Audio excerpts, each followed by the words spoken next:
อ้ออย่าหายอย่างรุนแรงจูบอกข่อยสร้างวิดีโอตัวนี้ข่อยสร้างโพสต์ตัวนี้ข่อยบ่มักมันบ่ข่อยอยากข่อยสิแชร์ให้มันข่อยสิแชร์ในโซเชียลมีเดียข่อยสิให้หมู่คู่เอ้ยน้องคนทุกคนในโซเชียลมีเดียข่อยฮู้ว่าข่อยหายแล้วข่อยสร้างมันขนาดใดให้ข่อยแชร์มันดีกว่าหยุดก่อนเฮาสิแชร์บางสิ่งบางอย่างเฮาลองเคยถามตัวเองเบิ่งบ่ว่าถ้าเฮาบ่มักบางสิ่งบางอย่างเป็นหยังเฮาก็ให้ความสนใจมันหลายขนาดนั้นเป็นหยังเฮาคือมาอยากลงโทษคนที่โพสต์สิ่งที่เฮาบ่มักโดยการเฮ็ดให้เฮาเองรู้สึกบ่ดีกว่าเก่าโดยการแชร์ให้คนอ้อมข้างเฮารู้สึกบ่ดีคือกันมันเป็นเรื่องที่น่าสนใจที่เฮาจะหายหรือว่าสร้างบางสิ่งบางอย่างแล้ววิธีแก้เฮาแม่นเฮ็ดให้เฮาหายหรือว่าเฮ็ดให้คนอ้อมข้างเฮาหายกว่าเก่าเฮามาลองคิดเบิ่งว่าเป็นหยังเฮาต้องโปรโมทสิ่งที่เฮาบ่มักคือกับ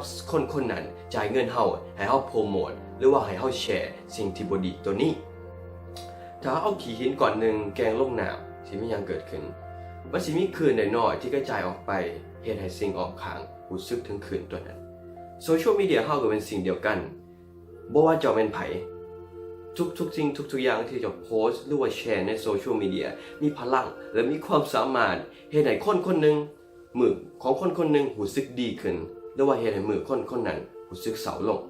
จะมีความสามารถที่จะเฮ็ดให้คนอ้อมข้างหรือว่าคนในโซเชียลมีเดียเจ้ารู้สึกมีความสุขขึ้นแล้วเป็นหยังเฮาคือพากันแชร์แต่สิ่งที่เฮ็ดให้เฮาหายคอมเมนต์หรือว่าสิ่งหายหรือว่าจะแชร์แล้วด่าหรือว่าสิ่งที่บ่ม่วน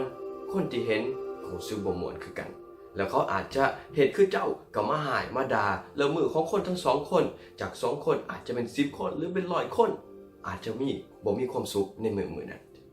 แล้วมาถามตัวเองว่าเป็นหยังเฮาจึงเฮ็ดแบบนั้นแม่นอยู่บางครั้งบางคราวเฮาต้องแชร์เรื่องที่บ่ดีแบบว่าข่าวบ่ดีตัวอย่างบ้านใดบ้านหนึ่งอาจจะมีเรื่องบ่ดีแล้วเฮาหวังว่าจะเป็นกติเตือนใจ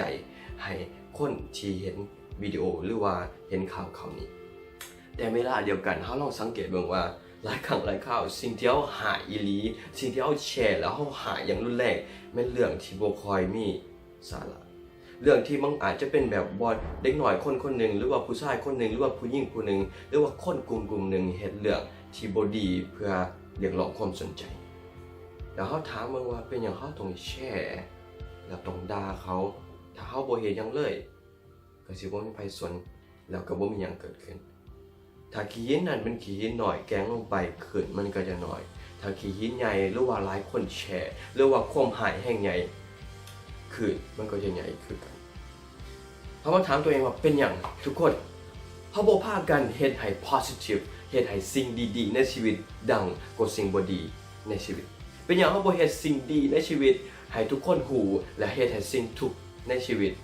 เงียบลงเฮามีพลังที่สามารถแชร์สิ่งดีๆได้เฮามีความสามารถที่สามารถเฮ็ดให้มือคนหนึ่งรู้สึกดีได้โดยการสิ่งที่เฮาแชร์ให้สิ่งบางอย่างที่ให้คนที่อ่านแล้วรู้สึกว่ามีความสุขจงเฮ็ดให้ความดีดังกว่าความทุกข์นั่นเป็นสิ่งที่ทุกคนเฮาเฮ็ดได้และเจ้าต่อไปสิแชร์หยังล่ะลองถามตัวเองครับสบายดี